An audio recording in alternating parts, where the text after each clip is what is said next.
Hey guys, आज हम लोग मास परसेंटेज टॉपिक पढ़ेंगे। ये बहुत इम्पॉर्टेंट टॉपिक है और बहुत छोटा टॉपिक है और बहुत इजीली समझ में भी आ जाएगा। अगर ये समझ में आ गया तो एक दो क्वेश्चन अगर आपके मूल कॉन्सेप्ट से मास परसेंटेज से पूछ लेते हैं तो आपके 8 नंबर मिल जाएंगे। तो इतना इजी टॉपिक है, इसे ध्यान से देखिए। जैसे हम सुनते हैं कि उसका 70% आया, यानी कि हम गेस करते हैं अगर 100 नंबर का पेपर रहा होगा तो उसमें से वो कितना नंबर पाया होगा, 70 पर नंबर पाया होगा। इसी तरह से अगर कोई 98% पा रहा है यानी 100 में से वो कितना नंबर पा रहा है, 98। यानी हम टोटल नंबर में से जितना वो नंबर पा रहा है उसको क्या कर रहे हैं, डिवाइड कर रहे हैं। तो वैसे ही मास परसेंटेज कुछ और नहीं है, मोल कॉन्सेप्ट इसमें थोड़ा सा अप्लाई हो जाएगा और उसी को मास परसेंटेज कर देते हैं। मान लीजिए हमें मास परसेंटेज किसी सब्सटेंस का निकालना है, मास परसेंटेज ऑफ एक्स निकालना है। ठीक, तो हम पहले क्या लिखेंगे, mass of x upon total मास। और हम जैसा कि उसमें भी करते थे कि 100 से मल्टीप्लाई कर देते थे, सेम इसमें भी वही होगा, इंटू 100। अगर मान लीजिए आपको कहा जाए कैल्शियम कार्बोनेट में से आप कैल्शियम का मास निकालिए। ठीक, क्या बोला गया है, कैल्शियम कार्बोनेट से कैल्शियम का मास निकालिए। तो पहले हम क्या करेंगे, कैल्शियम कार्बोनेट का मोलर मास लिखेंगे। तो टोटल मास लिखने के लिए हमें क्या पता होना चाहिए, इसका मोलर मास क्या होता है। तो कैल्शियम का मोलर मास क्या होगा, 40। ठीक, एक ही कैल्शियम है, 40 इंटू 1। कार्बन 1 कार्बन है, कार्बन का एक कार्बन का 12 होता है, 12 इंटू 1। प्लस ऑक्सीजन का कितना होता है, 16। तो यहाँ पे कितने ऑक्सीजन है, 3। अब इसको मल्टीप्लाई 40 इंटू 1 40 प्लस 12 प्लस 16 3 जा 48। और ये आ जाएगा 8 2 10 0 4 4 8 1 9 100। तो टोटल मास कितना आ गया हमारा, 100। ठीक, अब हमें कितना निकालना है, मास क्या निकालना है, मास परसेंटेज ऑफ एक्स। तो हम फार्मूला लिखेंगे, mass percentage of X equal to mass of calcium, sorry mass percentage of calcium लिखेंगे। Mass percentage of calcium equal to mass of calcium upon total mass of calcium carbonate into 100।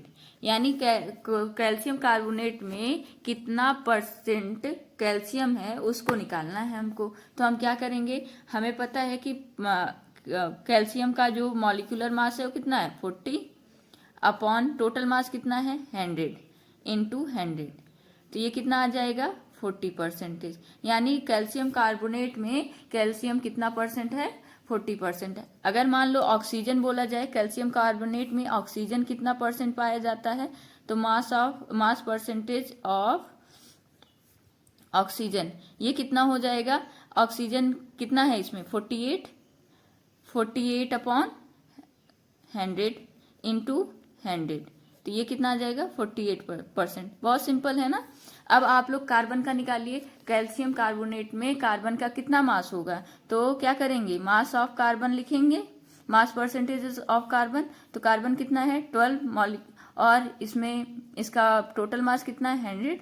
तो into 100 equal to 12%। तो mass of carbon कितना आ जाएगा, 12%। यानी calcium carbonate में 40% calcium है, 12% carbon है और 48% ऑक्सीजन है।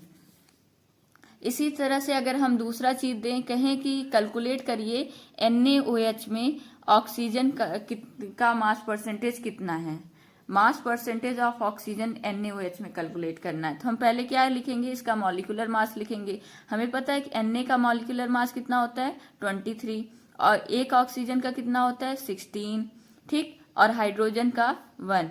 तो इसको हम अगर काउंट करें, इसको ऐड करेंगे 3 6 और 1, ये हो जाएगा 10 2 1 3 1 4।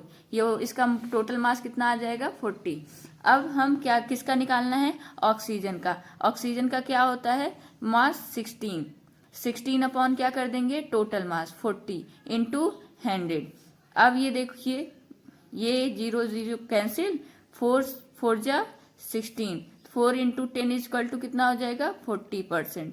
तो NaOH में कितना आया, मास ऑफ ऑक्सीजन कितना आया 40%।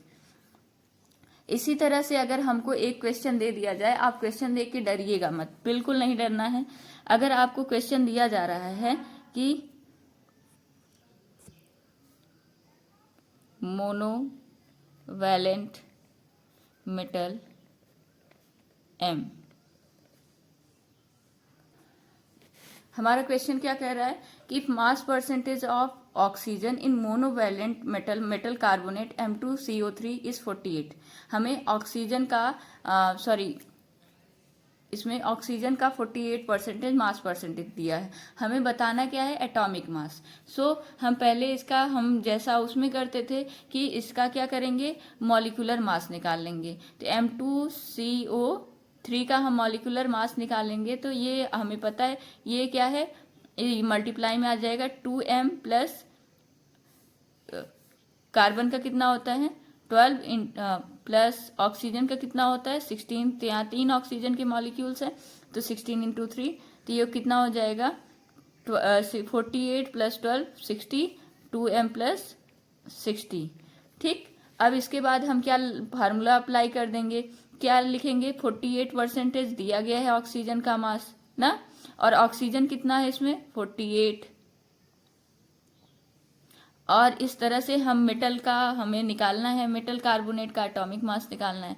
तो हम क्या करेंगे 48% मास ऑफ ऑक्सीजन दिया है, 48 ऑक्सीजन का मास है। उसके बाद हम टोटल मास से इसको क्या करते हैं डिवाइड करते हैं 2m प्लस 60, ये क्या हो जाएगा कैंसिल इंटू 100, यही लिखते हैं ना, तो ये हो जाएगा कैंसिल। अब हम लिखेंगे 2m plus 60 equal to 100। Okay, तो ये हो जाएगा 2m इक्वल टू क्या हो जाएगा 2m equal to 100 minus 60, 2m equal to 40 और m इक्वल टू कितना आ जाएगा 20, यानी mass atomic mass of metal कितना आ जाएगा 20। तो क्वेश्चन देख करके बिल्कुल ना घबराइएगा, अगर ये क्वेश्चन नहीं समझ में आया तो दोबारा करिए। इसमें कुछ नहीं बोला है, केवल बोला है कि मास परसेंटेज मोनोवैलेंट मेटल में मास परसेंटेज 48 दिया गया है, उस मोनोवैलेंट का मेटल कार्बोनेट का फार्मूला दिया गया है और हमें एटॉमिक मास निकालना है। तो पहले हम मॉलिक्यूलर मास निकाल लेंगे और मॉलिक्यूलर मास निकालने के बाद हम इसको फार्मूले में सारी वैल्यू पुट कर देंगे, इस तरह से हमें मेटल का मोनोवैलेंट मेटल का एटॉमिक मास मिल जाएगा। ठीक, आई होप आपको समझ में आया होगा, नहीं समझ में आएगा तो आप कमेंट बॉक्स में कमेंट कर दीजिएगा, हम उसको समझाने की कोशिश करेंगे।